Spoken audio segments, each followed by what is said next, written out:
ராம் ராம். ஆத்ம பக்தி சேனல் சார்பாக அனைவருக்கும் வணக்கங்கள். புராணங்களில் உள்ள நள தமயந்தியின் கதையை இன்று நாம் விரிவாக பார்க்கலாம். விடாது கர்மா என்ற தலைப்பில் இந்த காணொளி 38வது பகுதியாகும். நம் ஆத்ம பக்தி சேனலில் அனைத்து வீடியோக்களையும் பார்த்து லைக் செய்து பெல் பட்டனை அழுத்தவும். பிடித்திருந்தால் கமெண்ட் செய்து சப்ஸ்கிரைபும் செய்து அனைவருக்கும் ஷேர் செய்யவும்.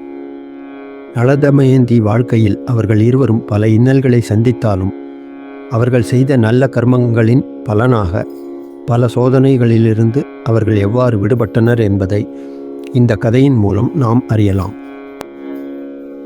நள தமயந்தியின் வாழ்க்கையில் அவர்கள் இருவரும் பல இன்னல்களை சந்தித்திருந்தாலும் அவர்கள் செய்த நல்ல கர்மங்களின் பலனாக இறைவன் அருளால் பல சோதனைகளிலிருந்து அவர்கள் எவ்வாறு மீண்டனர் என்பதை இந்த காணொளியில் நாம் பார்க்கலாம்.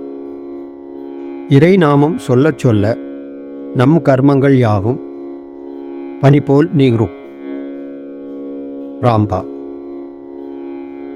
இந்து புராணங்களில் நள தமயந்தி கதை மகாபாரதத்தின் வனப்பர்வா அத்தியாயம் 52 விரிவாக காணலாம்.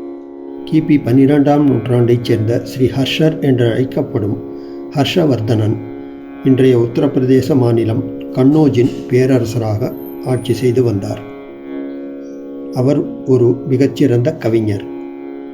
அவர் சமஸ்கிருத மொழியில் எழுதிய நயாதா என்று அழைக்கப்படும் நயாதீய சரிதம் நள தமயந்தி பற்றி விரிவாக கூறும் ஒரு மகாகாவியமாகும். தமிழ் இலக்கியத்தில் நள தமயந்தி கதையின் 2 தழுவல்கள் உள்ளன. ஒன்று 13ஆம் நூற்றாண்டைச் சேர்ந்த எழுத்தாளர் புகழேந்தியின் நளவெண்பா.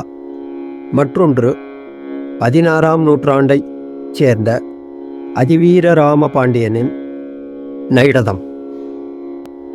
சிவபுராணத்தில் நளன் மற்றும் தமயந்தியின் கதை சதாருத்ர சம்ஹிதா அத்தியாயம் 28 பரமசிவனின் யதிநாத ஹம்ச அவதாரம் பற்றி கூறுகிறது. முந்தைய பிறவியில் நளன் பில்லன் பாஹுகன் என்ற வேட்டைக்காரனாக இருந்தான். ஒரு துறவி அவனது வீட்டிற்கு வந்தபொழுது வீட்டில் போதுமான இடம் இல்லாததால் துறவியை உள்ளே தங்க அனுமதி தந்துவிட்டு பாஹுகன் வீட்டிற்கு வெளியே உறங்கினான். இரவு வேளையாதலால் திண்ணையில் உறங்கிக் கொண்டிருக்கும் பாஹுகனை ஒரு காட்டு விலங்கு அந்த வழியாக வந்து அவனை விழுங்கியது. பின்னர் சிவபெருமான் பாஹுகன் மனைவிக்கு நேரில் காட்சி தந்து, என்னுடைய ரூபத்தில் இருக்கும் இந்த துறவி அடுத்த பிறவியில் அன்னப்பறவையாக பிறந்து உங்கள் இருவரையும் அன்புடன் இணைப்பார். இந்த பில்லன் நிஷத தேசத்தில் வீரசேனரின் மகன் நளமகாராஜனாக பிறப்பான். நீங்கள் விதர்ப தேசத்தில் மன்னர் பீமனின் மகளாக பிறப்பீர்கள்.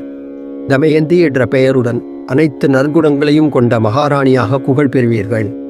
இதில் எந்த சந்தேகமும் இல்லை என்று கூறி சிவபெருமான் மறைந்தார்.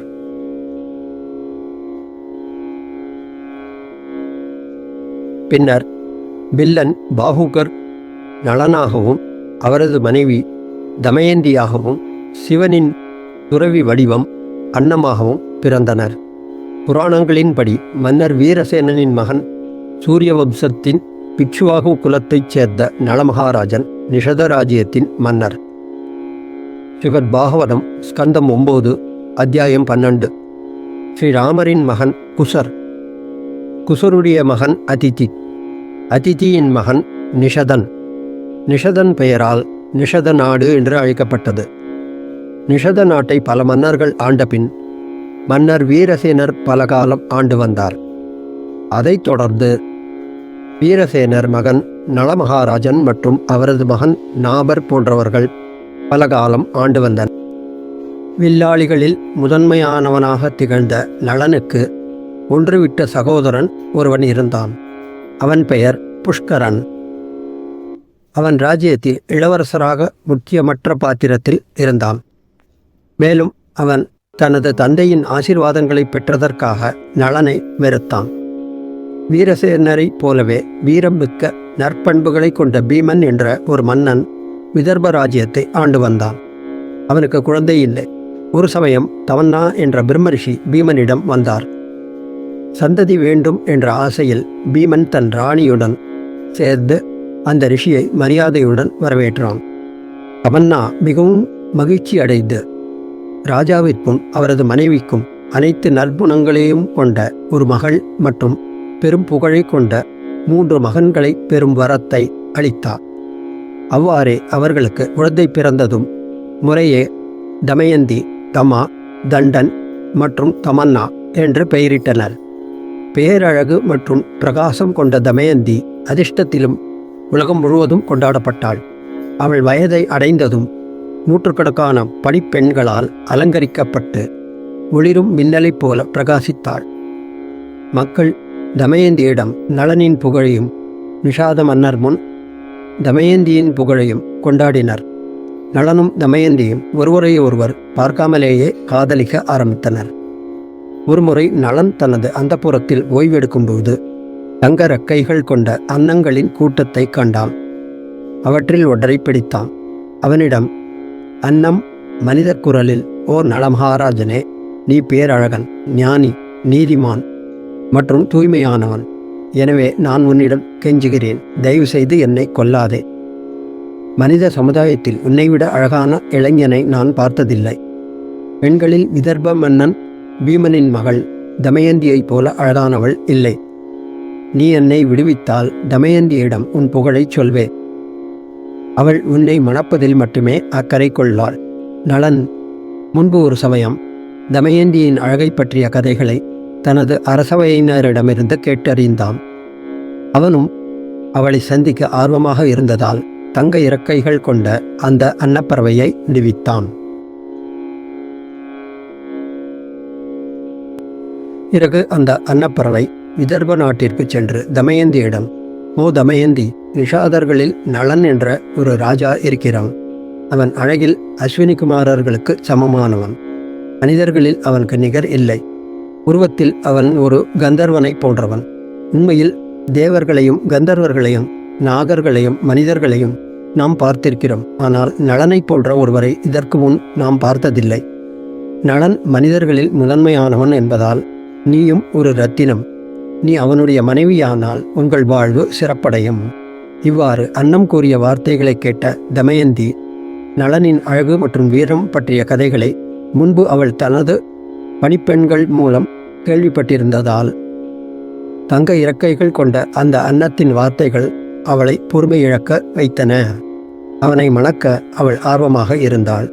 எதையும் சாப்பிடாமலும் பருகாமலும் நளனை பற்றி யோசித்து அமைதியற்ற இரவுகளை கழித்தாள். தன் மகளின் நடத்தையில் ஏற்பட்ட மாற்றத்தால் கவலையடைந்த பீமர், என் மகள் இப்பொழுது இவ்வளவு உடல்நிலை சரியில்லாமல் இருப்பது ஏன் என்று யோசித்து தனது மகள் பருவமடைந்து விட்டாள். ஆகையால் தமயந்தியின் சுயம்வரம் நடக்க வேண்டும் என்று முடிவு செய்து முழு பாரத வருஷத்திலிருந்து அனைத்து இளவரசர்களையும் அழைப்பு விடுத்து கூடிய விரைவில் சுயம்வரத்தை நடத்தி முடிக்க ஏற்பாடு செய்தார். தமயந்தியின் சுயம்வரத்தை கேள்விப்பட்ட அனைத்து மன்னர்களும் பீமனின் செய்தியை ஏற்றுக்கொண்டு தங்கள் தேர்களில் விதர்ப தேசம் சென்றடைந்தனர். வலிமை மிக்க கரங்களை கொண்ட பீமன் அந்த சிறப்புமிக்க மன்னர்களுக்கு உரிய மரியாதையை செலுத்தினார். அந்த சமயத்தில் இந்திரலோகத்தில் தேவேந்திரருடன் வருடன், அக்னி மற்றும் யமன் ஆகிய 4 லோகபாலர்களும் நாரதர் மூலம் தமயந்தியின் சுயம்வரம் பற்றி கேள்விப்பட்டவுடன் பேரானந்தத்துடன் நாங்களும் அங்கு செல்வோம் என விதர்ப நாட்டிற்கு புறப்பட்டனர். சுயம்வரத்தில் தானும் பங்கேற்க விரும்பிய நளன் உடனே புறப்பட்டான். வழியில் லோகபாலர்களை சந்தித்தான். சூரியனைப் போல பிரகாசமாக இருந்த நளனை கண்ட லோகபாலர்கள் அவனது அழகை கண்டு வியந்து தங்கள் நோக்கத்தை கைவிட்டு நிஷாத மன்னனிடம், ஓ நளனே, நீ சத்தியத்துக்கு கட்டுப்பட்டவன். எங்களுக்கு நீ ஒரு உதவி செய்ய வேண்டும்.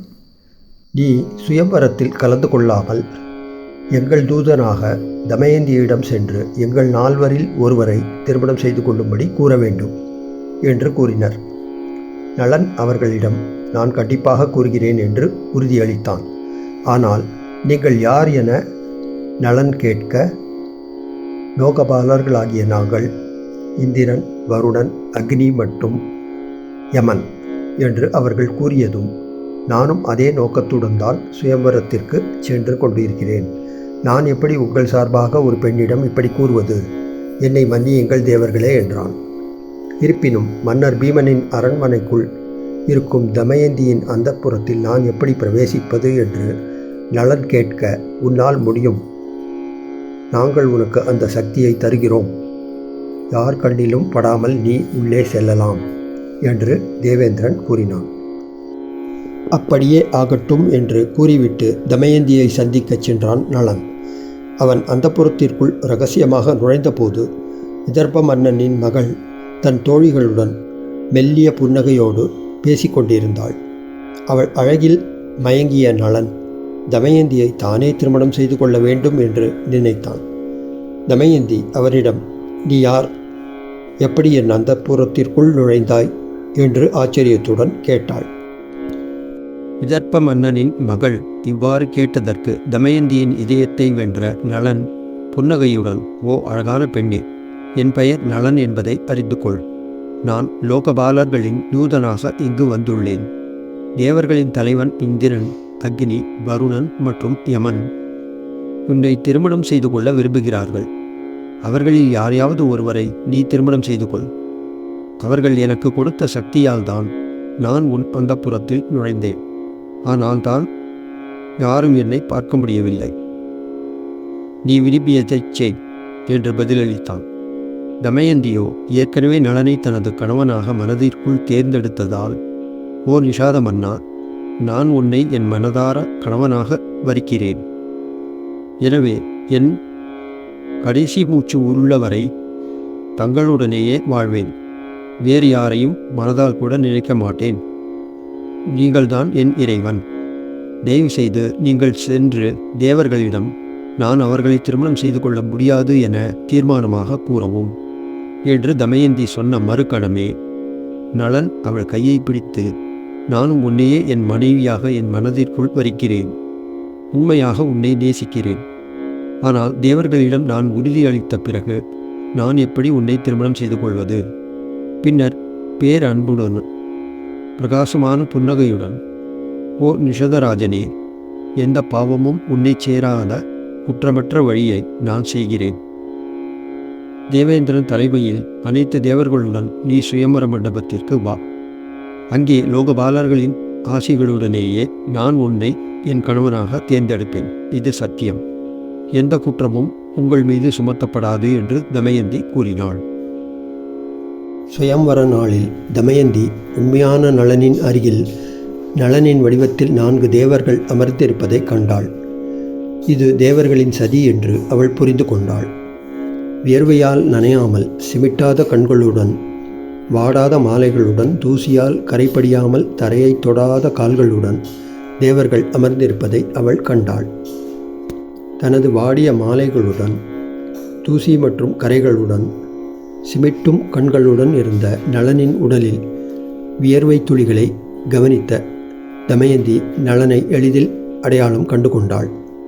ஏனெனில் மனிதர்களுக்கு மட்டுமே வியர்க்கும், தேவர்களுக்கு வியர்க்காது. புன்னகை முகத்துடன் தமயந்தி தான் விரும்பிய நலனின் கழுத்தில் மாலையை வீசினாள்.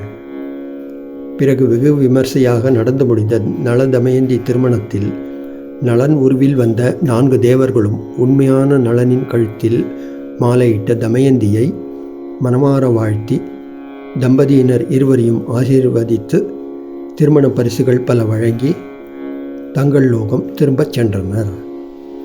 சில நாட்களுக்கு பிறகு பீமனிடம் விடை பெற்று தனது மனைவி தமயந்தியுடன் நிஷத நாட்டிற்கு திரும்பச் சென்றான் நலன்.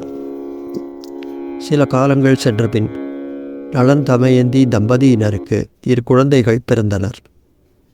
ஆண் மகனுக்கு இந்திரசேனன் என்றும் பெண் குழந்தைக்கு இந்திரசேனா என்றும் பெயரிட்டனர்.